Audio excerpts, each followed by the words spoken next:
Hello' বন্ধুসকল, সকলোকে স্বাগতম জনাইছোঁ মোৰ প্ৰিয় আছাম চেনেলত। বন্ধুসকল, আজি মই আলোচনা কৰিম জিঅ' কোম্পানীয়ে ওলোৱা জিঅ' মিউজিক নামৰ যিটো এপছ আছে, বৰ্তমান জিঅ' সাৱন নামে জনা যায়। সেই এপছটো নোহোৱাকৈ আপোনালোকে যিকোনো গান আপোনালোকৰ জিঅ' চিমৰ কলাৰ টোন হিচাপে কেনেকৈ এক্টিভ কৰিব পাৰিব, এই বিষয়ে এই ভিডিঅ'ত ক'ম। বন্ধুসকল, কেতিয়াবা এনেকুৱাও হয় যে আপোনালোকৰ পচন্দৰ গান কিন্তু আপোনালোকৰ জিঅ' চিমত সেই গানটো এক্টিভ নহয়। আপোনালোকৰ জিঅ' চিমৰ কাৰণে সেইটো নন এভেইলেবল হৈ থাকে। বন্ধুসকল, আপোনালোকে ইয়াত নন এভেইলেবল গানো আপোনালোকে অতি সহজেই কোনো ছফ্টৱেৰ নোহোৱাকৈ, কোনো এপছ ডাউনলোড নিদিয়াকৈ আপোনালোকৰ জিঅ' চিমত এক্টিভ কৰিব পাৰিব। তেতিয়াহ'লে বলক ভিডিঅ'টো আৰম্ভ কৰোঁ। ভিডিঅ'টো আৰম্ভ কৰাৰ আগতে সকলোৰে এটা সৰু ৰিকুৱেষ্ট, যোনে এতিয়ালৈকে মোৰ চেনেলটো ছাবস্ক্ৰাইব কৰা নাই তেওঁলোকে দয়া কৰি মোৰ চেনেলটো ছাবস্ক্ৰাইব কৰক আৰু কাষত থকা ঘণ্টিটো বজাই দিয়ক। ইয়াৰ কাৰণে আপোনালোকে আপোনালোকৰ মোবাইলৰ যিটো মেছেজ টাইপ কৰে সেই ছফ্টৱেৰটো ওলাই ল'ব। ওলাই লৈ কিনে ইয়াত আপোনালোকে এটা মেছেজ পঠাব লাগিব 5678 নম্বৰত। আপোনালোকে 5678 নম্বৰত মেছেজটো পঠাব।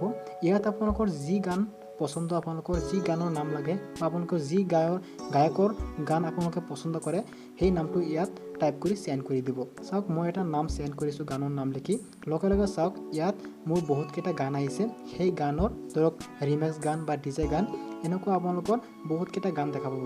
ইয়াত আপোনালোকে যিকোনো এটা গান চিলেক্ট কৰিব। ধৰক মই এটা গান চিলেক্ট কৰিছোঁ, ধৰক গানটো 2 নম্বৰত আছিলে কাৰণে মই 2 চিলেক্ট কৰিছোঁ। চাওক, 2 চিলেক্ট কৰাৰ পিছত মোক ইয়াত সুধিছে আপোনালোকে এইটো অল কলাৰটোন হিচাপে ছেট কৰিব বিচাৰে নেকি। সেইকাৰণে মই 1 টাইপ কৰিছোঁ। 1 টাইপ কৰাৰ লগে লগে মোৰ মোবাইলত আৰু এটা মেছেজ আহি গৈছে। চাওক, মই বেক কৰি আপোনালোকে দেখাই পাইছে যে আপোনালোকৰ আৰু এটা মেছেজ আহি গৈছে। সেই মেছেজত আপোনালোকে এটা ৱাই টাইপ কৰি আপোনালোকে চেণ্ড কৰি দিব।